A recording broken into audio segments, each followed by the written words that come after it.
আসসালামু আলাইকুম সুপ্রিয় দর্শক, আমার ইউটিউব চ্যানেলের আজকে আমরা এসেছি ঐতিহ্যবাহী মওখারার হাট। এটা নাটোর জেলার আওতাধীন একটা বিশাল গরু ছাগলের হাট। এখানে মূলত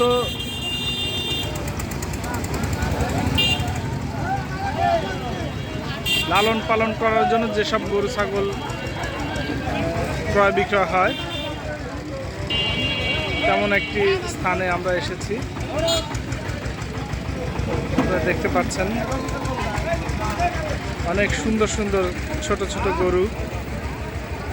এখানে আসলে ছোটোখাটো গরুর সংখ্যা বেশি, যেটা লালন পালন করার পরে পরবর্তীতে আপনার সবার মাঝে মাংসের জন্য উৎপাদন করা হয় তেমন একটি হাটে এসেছি। গরু নামানো হচ্ছে, অনেক সুন্দর সুন্দর গরু, অনেক সুন্দর সুন্দর গরু নামানো হচ্ছে। আপনারা দেখতে পাচ্ছেন ক্রয় বিক্রয় করা হচ্ছে এখানে।